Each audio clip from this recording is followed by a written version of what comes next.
మాజీ మంత్రి వైఎస్ వివేకానందరెడ్డి హత్య కేసులో ప్రత్యక్ష సాక్షులు అలాగే ఆ హత్య కేసుతో సంబంధం ఉన్నవారు ఒకరి తరువాత ఒకరు వరుసగా మరణిస్తున్నటువంటి నేపథ్యంలో ఆ మరణాలైతే పలు అనుమానాలకు దారితీస్తూ ఉన్నాయి. ఈ నేపథ్యంలోనే అసలు వైఎస్ వివేకానందరెడ్డి హత్య కేసుతో ప్రత్యక్షంగా కానీ పరోక్షంగా కానీ సంబంధం ఉన్నవారు కూడా ప్రాణభయంతో వణికిపోతూ ఉన్నారు. అందులో భాగంగానే కొంతమంది కోర్టులను ఆశ్రయిస్తూ మాకు భద్రతని పెంచండి, భద్రతని కల్పించండి అంటూ అడుగుతున్నటువంటి సందర్భాలను మనం చూస్తూ ఉన్నాం. నిన్న ఈ కేసుతో సంబంధం ఉన్నటువంటి సునీల్ యాదవ్ కూడా నాకు ప్రాణహాని ఉంది అంటూ ఆయన ఒక ఛానల్కి ఇచ్చినటువంటి ఇంటర్వ్యూలో మాట్లాడినటువంటి నేపథ్యంలో అసలు ఈ అంశంలో ఏం జరుగుతుంది అనేది పూర్తి స్థాయిలో మనం విశ్లేషణ చేసుకుందాం. ప్రస్తుతం మనతో పాటు ఉన్నారు ప్రముఖ రాజకీయ విశ్లేషకులు అంకమరావు గారు. సార్తో మాట్లాడదాం. సార్ నమస్తే. సార్ నమస్తే అమ్మా. వైఎస్ వివేకానందరెడ్డి హత్య కేసులో ప్రత్యక్ష సాక్షులు కానివ్వండి, ఆ హత్య కేసుతో సంబంధం ఉన్నవారు ఒకరి తరువాత ఒకరు అనుమానాస్పద స్థితిలో మరణిస్తూ ఉన్నారు. కానీ ఆ మరణాలని సహజ మరణాలుగా చూపించేటువంటి ప్రయత్నం కొన్ని మీడియా సంస్థలు చేస్తూ ఉన్నాయి. నిజంగా వైఎస్ వివేకానందరెడ్డి హత్య కేసులో ప్రత్యక్ష సాక్షులు కానివ్వండి, ఆ కేసుతో ప్రత్యక్షంగా కానీ పరోక్షంగా కానీ సంబంధం ఉన్న వాళ్ళు ఇప్పుడు ప్రాణభయంతో వణికిపోతూ ఉన్నారు. సునీల్ యాదవ్ చూసుకున్నట్లయితే నాకు ప్రాణహాని ఉంది అంటూ ఆయన చెప్తూ ఉన్నారు. దస్తగిరి నాకు ప్రాణహాని ఉంది, నాకు భద్రత పెంచండి అంటే ఈ మధ్యకాలంలో ఆంధ్రప్రదేశ్ ప్రభుత్వం భద్రత పెంచింది. ఏంటి సార్ అసలు ఈ హత్య కేసుకు సంబంధించినటువంటి అంశంలో ఏం జరుగుతుంది? ఇక్కడ మీరు గమనించుకోవాలంటే కృష్ణ, ఒకటి వాస్తవం, మొన్న ఇవాళకి 5 రోజులు పూర్తి అయిపోయింది. మార్చి 15 వెళ్ళిపోయి 6 సంవత్సరాలు పూర్తి అయిపోయింది. 6 సంవత్సరాలు పూర్తి అయిపోయిన సందర్భంగా 6 చనిపోయారు. ఇక్కడికి 5 మరణాలు అనుమానాస్పదంగా ఈరోజు అందరూ వ్యక్తం చేస్తూ ఉన్నారు. జగన్మోహన్ రెడ్డి డ్రైవర్ అయినటువంటి నారాయణ యాదవ్, ఆ తర్వాత గంగాధర్ రెడ్డి, ఆ తర్వాత కటికిరెడ్డి శ్రీనివాసరెడ్డి, మొన్న రంగన్న, ఇలా వాళ్ళ మామగారు అభిషేక్ రెడ్డి, వాళ్ళ మామగారు గంగిరెడ్డి గారు, ఇలా వరుసనే మనకు కనపడతా ఉంటే ఇందుట్లో 5 మరణాలు అనుమానాస్పదంగానే ఉన్నాయి. దీన్ని బట్టి మనకు అర్థమవుతుంది ఏంటంటే, అంటే రాజకీయంగా లేదంటే ముఠాల గురించో నేను రాయలసీమ మొత్తానికి చెప్పను కానీ, ఈ ముఠా నాయకులు ఇప్పటి వరకు రాయలసీమలో మీరు కనుక గమనిస్తే చేతిలో అధికారం, చేతిలో డబ్బులు ఉన్నవాళ్ళు వాళ్ళ ప్రత్యర్థుల్ని, అంటే వాళ్ళకు ఉన్నటువంటి వనరులను దోచుకోవడానికి ప్రత్యర్థుల్ని మొట్టుబెట్టిన సందర్భంలో వాళ్ళకి ఎవరైతే హతులు ఉంటారో వాళ్ళ కుటుంబ సభ్యులను కావచ్చు, వాళ్ళ అవతల వాళ్ళకు కావచ్చు, డబ్బులు ఇచ్చి కొనేయటం లేకపోతే అధికారంతో బెదిరించడం చేసి రాజీ పడుతూ వాళ్ళు నిర్దోషులుగా బయటకు వస్తున్న సందర్భాలు కొన్ని వందలు ఉన్నాయి ఇప్పటి వరకు రాయలసీమ ప్రాంతంలో. అది వాళ్ళ సంస్కృతి. ఉదాహరణకి ఏంటంటే, నాకు ఈ మధ్య ఒక గ్రామంలో ఒక చోట పెట్రోల్ బంక్ ఉంది. ఆ పెట్రోల్ బంకుల్లో పనిచేసే వ్యక్తులు ఏదో ఘర్షణ వచ్చేసి చంపేసిన తర్వాత వాళ్ళు పరారవుతారు కదా, అట్లనే పారిపోయిన తర్వాత వాళ్ళు అదుపులో తీసుకున్నారు. దొరికారు వాళ్ళు. దొరికిన తర్వాత వాళ్ళు డబ్బులు ఇవ్వబోయారు. ఏంటంటే ఇది మాకు అలవాటే అన్నారు. వాళ్ళు రాయలసీమ నుంచి వచ్చిన వాళ్ళు. ఏంటంటే అప్పుడు చెప్పారు వాళ్ళు ఈ చరిత్ర మొత్తం. అంటే అలా వాళ్ళు అవతల వ్యక్తులను రాజీ పెట్టుకుంటూ న్యాయస్థానానికి వచ్చి సాక్షులు అనేవాళ్ళు సాక్ష్యం చెప్పినప్పుడు ఏం చేస్తారు, 1-2 పర్యాలు చూసిన తర్వాత న్యాయమూర్తి కొట్టేస్తారు, సాక్షులు లేరు కాబట్టి వీళ్ళు నిర్దోషులు అని చెప్పని. అదే విధంగా ఇక్కడ కూడా మీరు గమనించాల్సిన అంశం ఏంటంటే, వ్యతిరేకంగా సాక్ష్యం చెబుతారన్న భయంతో వీళ్ళని చంపేశారనే అభియోగం చాలా స్పష్టంగా వినిపిస్తూ ఉంది. అలాగే సాక్షులు ఎవరైతే దాంట్లో హత్యని చేయటానికి హత్య చేసిన వాళ్ళు ఉన్నారో, మేమే హత్య చేశామని చెప్పారో వాళ్ళని బెదిరిస్తున్నారు. అధికారాన్ని అడ్డం పెట్టుకొని జగన్మోహన్ రెడ్డి అవినాష్ రెడ్డిని ఏ విధంగా రక్షించాడో కళ్ళ ముందు కనపడతానే ఉంది. అంటే వాళ్ళ సంస్కృతిలో భాగం ఇది, గమనించుకోవాలి. అలాంటి వ్యక్తిని రాష్ట్ర ముఖ్యమంత్రిగా ఎన్నుకున్నాడు. ప్రజలందరూ గమనించాలి.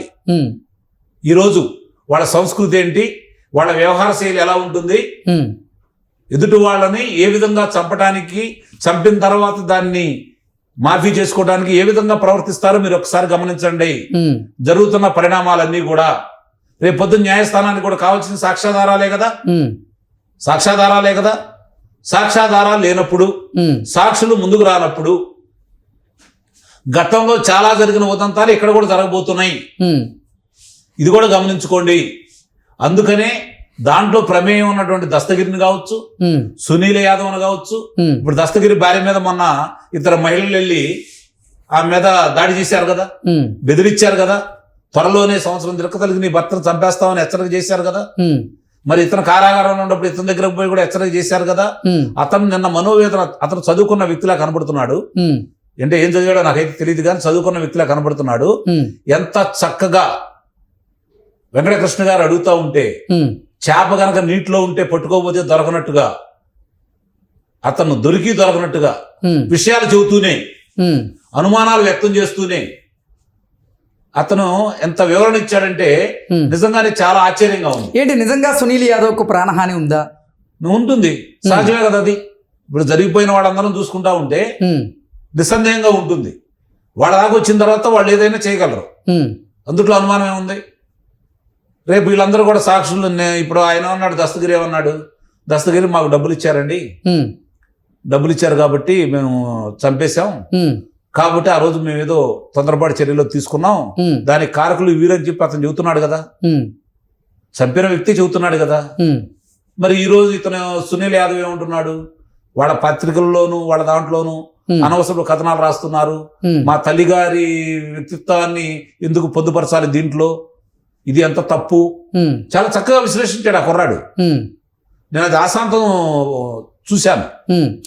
వైఎస్ వివేకానందరెడ్డి హత్య జరిగి అక్షరాల 6 సంవత్సరాలు దాటింది. 6 సంవత్సరాలు 5 రోజులు. 6 సంవత్సరాలు దాటింది. ఈ 6 సంవత్సరాల్లో కొన్ని ప్రభుత్వాలు మారుతూ వస్తున్నాయి. ఇప్పుడు ఒక ప్రభుత్వమే మారింది. ఆంధ్రప్రదేశ్లో అంటే మూడోసారి ఇప్పుడు ప్రభుత్వం కాదు, అప్పుడున్న ప్రభుత్వం ఆపద్ధర్మ ప్రభుత్వం. ఉమ్, దాన్ని మనం పరిగణలో తీసుకోకూడదు. వాళ్ళు న్యాయస్థానాలకు వెళ్ళి ఉమ్. గ్యాగ్ ఆర్డర్ తెచ్చుకున్నారు కాబట్టి మనం దాన్ని పరిగణలో తీసుకో. ఈ 6 సంవత్సరాల్లో అసలు వైఎస్ వివేకానందరెడ్డి హత్య చేసినటువంటి నిందితులు మాత్రం ఎటువంటి అంటే వారి మీద ఏ ప్రభుత్వం వచ్చినా కానీ ఎటువంటి చర్యలు లేవు. సిబిఐ అసలు వారి మీద చర్యలు తీసుకున్నటువంటి దాఖలాలు లేవు. ఇప్పుడు ఆంధ్రప్రదేశ్లో అధికార మార్పిడి జరిగింది. ఇప్పుడైనా అసలు ఈ కేసులో ఎందుకు త్వరితగతిన అంటే ఈ నిందితులు ఎవరైతే ఉన్నారో వారి మీద చర్యలు తీసుకోవట్లేదు అంటే ఏం చెప్తారు? ఇప్పుడున్న ప్రభుత్వం చేయాల్సింది ఏంటంటే, మామూలుగా సిబిఐ వాళ్ళ చేతిలో ఉంది కాబట్టి ఈ ప్రభుత్వం ఏం చేయలేదు, విచారణ చేపట్టలేదు, దాని గురించి సాక్షులు పిలిచి మాట్లాడలేదు, ఏమి చేయలేదు అనేది వాస్తవం. కాకపోతే వీళ్ళకి కొన్ని విధులు ఉంటాయి. దాని ప్రకారం వీళ్ళు న్యాయస్థానానికి, సిబిఐ న్యాయస్థానానికి కావచ్చు, సిబిఐ కావచ్చు, కేంద్ర హోంశాఖకు కావచ్చు, ఇదిగో మా దగ్గర ఉన్నటువంటి గతంలో మేము ఉన్నప్పుడు మా దగ్గర ఉన్నటువంటి ప్రాథమిక సాక్ష్యాధారాలు ఇవి, అలాగే దీనికి సంబంధించిన సాక్షులు ఇలా చనిపోతున్నారు, దాంట్లో ప్రమేయం ఉన్న వ్యక్తులు హత్యయితే ఎవరైతే చేశామని చెప్తున్నారో వాళ్ళకి ఈరోజు ప్రాణహాని ఉంది కాబట్టి వాళ్ళే భయపడుతున్నారు కాబట్టి త్వరితగతిన మీరన్నా పూర్తి చేయండి, లేదంటే మాకు అప్పచెప్పండి మేము చేసుకుంటామని చెప్పని ఇప్పుడు ఈ ప్రభుత్వం ముందుకు రావాలి. రాకపోవడం అనేది కొంచెం అనుమానాస్పదంగా కూడా ఉంది. ఇక్కడ ప్రభుత్వ వైఖరిని కూడా తప్పు పట్టాల్సిన ఆవశ్యకత కూడా ఉంది.